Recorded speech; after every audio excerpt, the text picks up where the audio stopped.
시청자 여러분, JTBC 뉴스9의 손석희입니다. 세월호 침몰 닷새째가 지나고 있습니다. 무엇을 어떻게 보도할 것인가를 놓고 어느 때보다도 고민을 하게 되는 요즘입니다. 늘어나는 것은 사망자 숫자이고 꼭 그만큼 줄어드는 것은 실종자 숫자입니다. 옮겨가는 그 숫자를 전해드리는 것이 언론이 할 수 있는 전부인가로 자괴심이 생기는 것도 사실입니다. 오늘도 진도 팽목항을 먼저 연결해서 지금의 상황부터 알아보고 저희들이 준비한 소식을 전해드리겠습니다. 오늘은 서복현 기자가 나가 있는데요. 구조 상황과 함께 오늘 있었던 이른바 기념사진 논란까지 모두 알아보겠습니다. 서복현 기자. 네, 팽목항에 나와 있습니다. 예, 먼저 오늘 구조 작업 소식부터 좀 전해주실까요? 네, 어제 뉴스9에서 팽목항을 연결했을 때는 사망자 수가 33명이었습니다. 하지만 어젯밤과 오늘 모두 사망자 수가 15명이 추가로 늘면서 지금까지 이번 사고로 희생된 사람은 58명인 것으로 확인이 됐습니다. 오늘은 어제보다 기상 상황이 좋았기 때문에 실종자 구조 소식이, 이 생존자 구조 소식이 들릴 것으로 기대를 많이 모았지만 결국 사망자 소식만 전해지면서 이곳 팽목항은 하루 종일 침통한 분위기였습니다. 예, 시신 발표를 두고 또 혼선이 빚어졌죠. 네, 그렇습니다.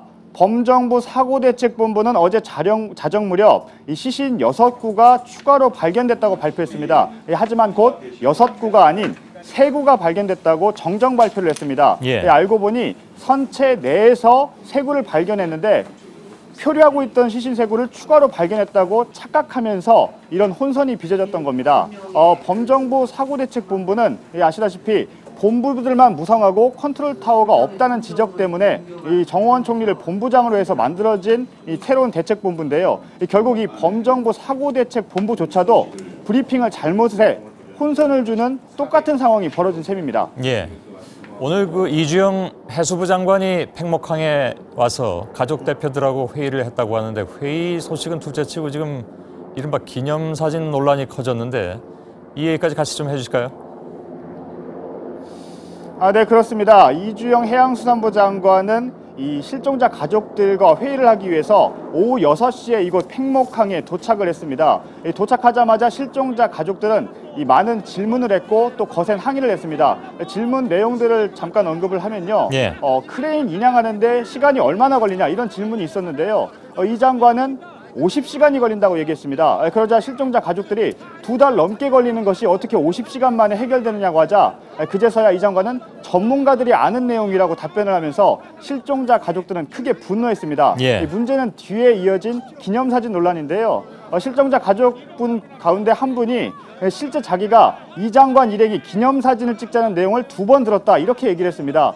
이 장관은 곧 인정을 하고 사과를 했지만 실종자 가족들은 더 크게 분노했습니다. 회의는 8시 20분쯤 비공개회가 모두 끝이 났는데요. 당초 회의가 끝나면 브리핑을 열 예정이었는데 현장 분위기를 의식한 듯 이 장관은 경찰의 호의를 받으면서 도망치듯 현장을 빠져나갔습니다. 예, 이 내용은 저희가 잠시 후에 다시 리포트 좀 해드리겠습니다. 어떻게 된 일인지.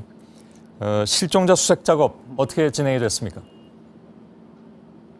네, 오늘도 잠수요원 640여 명이 동원돼 이 선체와 또 이 수면, 선내 진입을 시도를 했는데요. 오늘은 기상 상황이 좋았고 또 가이드라인 5개가 추가로 설치돼서 이 어젯밤에 이어서 오늘도 이 격실 내부 진입이 성공하느냐 이렇게 많은 기대를 모았었는데요. 결국 추가로 격실 진입에 성공했다는 소식은 전해오지 않았습니다. 예. 오늘 밤 야간에도 조명탄을 쏴서 수색 작업을 진행할 예정인데요. 가장 가까운 정조 시간은 자정 무렵입니다. 이때부터 1시간 동안 이 조류가 약한 시간인데 이 부분에 집중해서 잠수부들을 투입해 다시 격실 내부 진입을 시도할 예정입니다. 예, 내일부터 새로운 장비가 투입된다고 들었습니다. 어떤 장비입니까? 네, 내일부터 원격 조정 무인 잠수정과 미국 기술진 2명이 투입됩니다.